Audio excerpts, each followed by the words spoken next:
Hi everyone, this is Dr. Morgan Gross, Associate Director of the Academic Resource Center at LMU.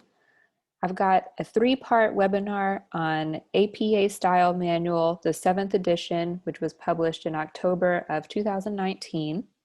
And this webinar is going to focus specifically on formatting papers in APA style and citing your sources in APA style.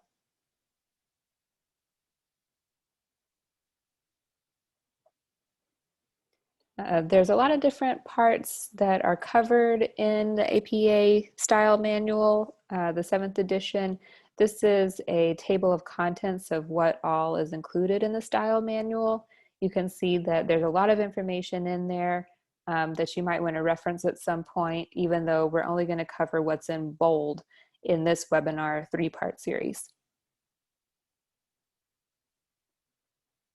As a general introduction to APA style, you'll see that the changes in the 7th edition, they reflect a commitment to accessibility and inclusivity that complement APA's guiding purpose all the way back to 1929. This is a quote from the introduction of that 1929 style manual that came out. The purpose of the APA manual is to describe a standard of procedure to which exceptions would doubtless be necessary, but to which reference might be made in cases of doubt. So it's guiding principles that help you figure out how to format and deliver the details of your paper according to APA organization and style. And in this most recent edition, the updates to it are really for the sake of accessibility, readability, inclusivity, taking the reader into account, those general ideas. So I'll note throughout this webinar some of the updates from past iterations of APA style manuals, and you'll see that that they are for accessibility purposes primarily.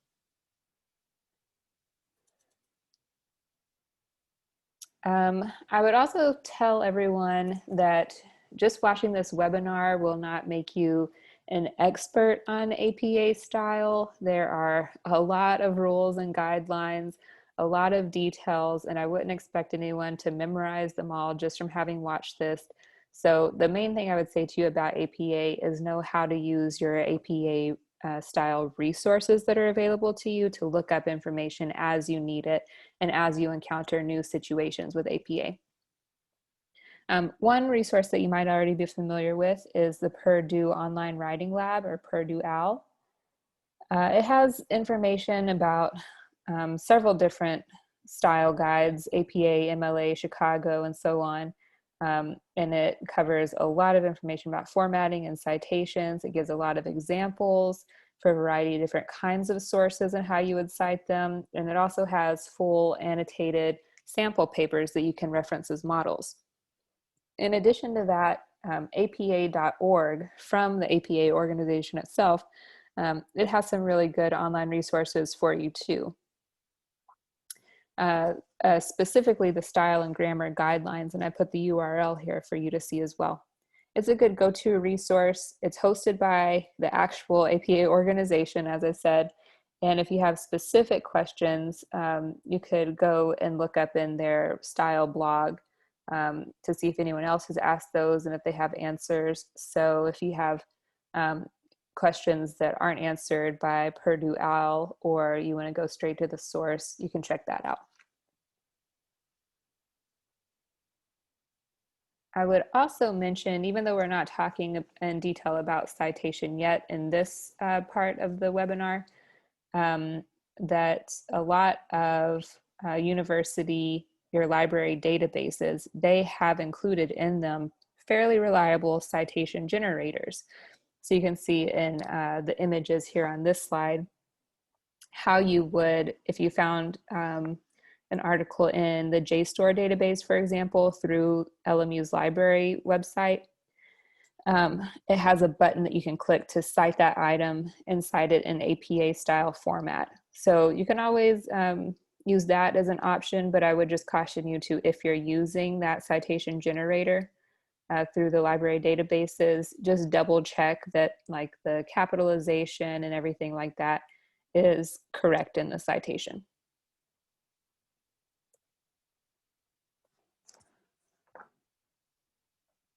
All right, so I've done a general overview of APA style and kind of what's different about this newest edition of the manual.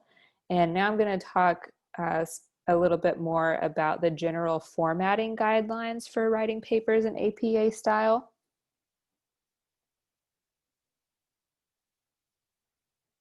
So here's an overview of APA format. You'll start with the title page. So the title page includes the paper title at the top in bold. It's got you, your name as the author of the paper, your institutional affiliation, so that would be Loyola Marymount University. It's got the title of the course, and then the professor's name and the due date, or the date that you're submitting this paper. And all of that information is double spaced and centered in the middle of the page. And you also have your page number in the header in the top right corner. The page after the title page will be your abstract. And for student papers, some of your professors will require abstracts, some of them won't. So if they don't require an abstract, you would go from the title page to the main body of the text instead of having the abstract page. But if you do have an abstract, it'll be the second page of the document. It's just a short summary of your paper, usually no more than 250 words. You're going to title that summary abstract, and that title is bold and centered. For the font of your whole paper, everything in it, for the new edition of APA, you have a little bit more choice. Previously, it was just Times New Roman 12-point font, but now it gives you a few more options so you can decide what's going to be most readable for you and the people reading your text. But if you want to go classic, you can still do Times New Roman 12. And then for your alignment and spacing, here's a few guidelines. You want to double space the entire text and make sure it's left aligned, not justified. And there's going to be 1-inch margins on every side of that paper. The first line of new paragraphs are indented 1/2 inch. And your references, they have a hanging indent of 1/2 inch. And I'll show you what that looks like when we look at an example later. For your running head, previously you would include the words running head and then a shortened version of your paper's title up in the header of your document. But now only professional manuscripts, with the seventh edition changes, only professional manuscripts are required to have that running head with the paper's title. For student papers, all you'll need is the page number in the top right corner of in the header of every page. And then following the main body of the text, you'll have your references page. This is a list of all of the sources that you referenced when you were writing this paper. And the title references will be at the top, centered in bold. And then your citations will be listed in alphabetical order.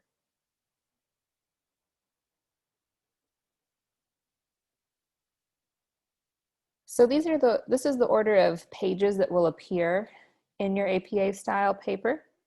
As I mentioned already, you'll have the title page first. You'll have the abstract on page 2 following that. And then you'll have the main body of the paper following your abstract on page 3. That'll take however many pages the paper is. And then after that last page of the main body of your paper, you'll start a new page with your references. And then the rest of these are optional here. You may or may not have a page following the references with any footnotes for your writing. And then you may or may not have a page after that with tables, followed by figures, and then followed by appendices. Each one of these sections would start a new page.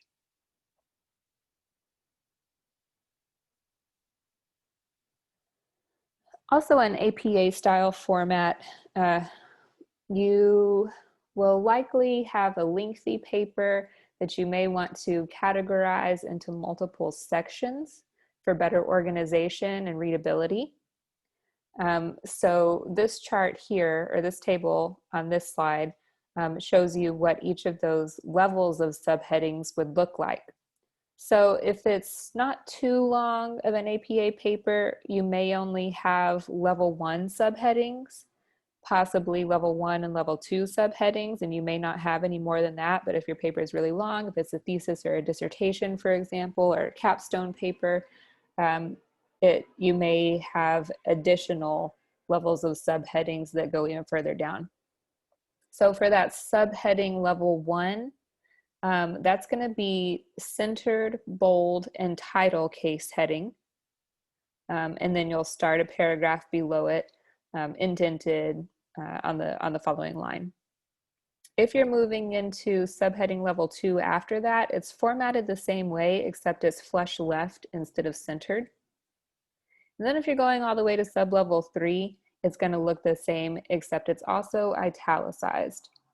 And the difference for subheading levels 4 and 5 is that instead of being on their own line, they'll be on the same line as the paragraph that they're a part of.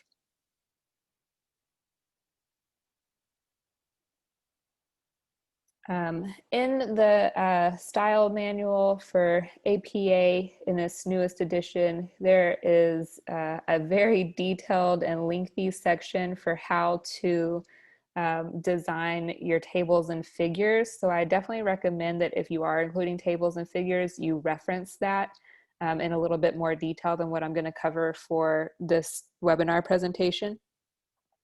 But some of the design tips that I have, just kind of for an overview for tables and figures in APA style, is that primarily, if you are including tables and figures, they should be for the purpose of enhancing readers' understanding of the information that you're providing in that text. So maybe the words alone, the body of your text doesn't explain or demonstrate that information as clearly as it could if you also included a table or figure. You want to design a table so that it can be understood on its own if someone were only referencing the table. And you want to define abbreviations that are used in that table and figure, even if they're also defined in the text. Also, when you're designing tables and figures, try to avoid decorative flourishes that might detract from the meaning and the reader's understanding of those tables and figures. They should be really to clear up information and not make it more convoluted.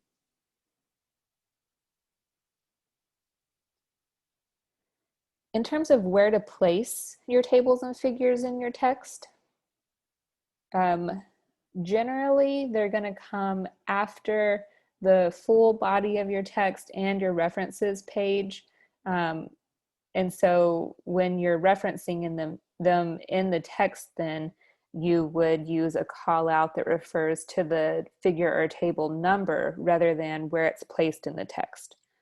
For example, as shown in table 1. And then you would jump all the way past the references to the list of tables and figures and find table 1 and reference it there.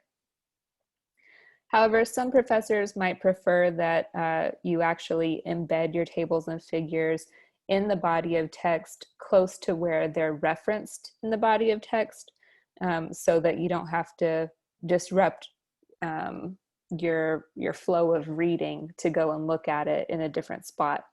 So, you know, ask your professors what their preference is and do what makes sense for them. In terms of numbering your tables and figures, make sure that you order them or number them according to the order in which they're mentioned in the text. So the first time you mention a table, that would be table 1.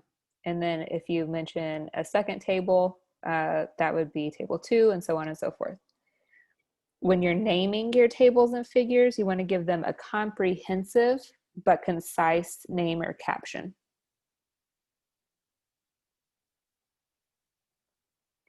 Okay, so that was a really quick overview of how to format a paper in APA style.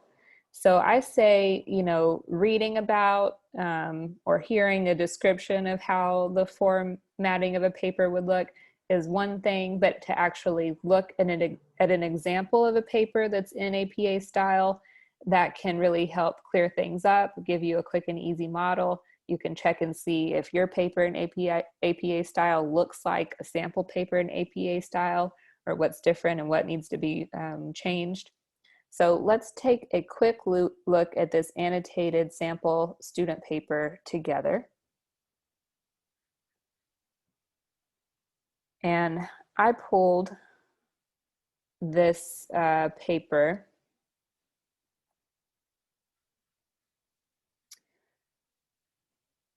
off of the apa.org website. So if you wanted, they have other examples besides this one. They also have a professional manuscript if you wanted to look at that instead of a student paper. So they have different examples. You can just go to apa.org and search for sample papers, and that list of sample papers will come up. So let's take a look at this one. You can see here that in this sample student paper, they have not included an abstract page. They jump from the title page of the paper straight into the body of the text. And these annotations are really helpful because they point out how or in what ways is this paper doing APA style. So they tell you this is how you format your title of the paper. You can see that they've included the page number in the top right of the header. You can see how they've indented the each paragraph and what the margins look like. You can also see how they've included or formatted their subheading levels. So here's subheading level 1, subheading level 2, and I'm going to keep scrolling down until we get to the references page, which starts on a whole new page at the end of that paper. And you can see that these entries of citations are listed in alphabetical order. And you can see that they have the hanging indent that I mentioned, where the first line of a citation is flush left, and then all subsequent lines within that same citation are indented, kind of the opposite of a paragraph.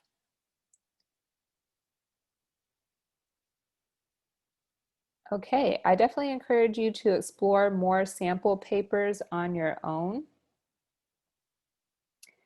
And this is the end of this first part in this webinar, but if you stay tuned or check out the following 2 videos, you'll be seeing some information that's specifically about in-text citations and how to format those in APA style, and also how to format your citations for the references page in the 3rd part.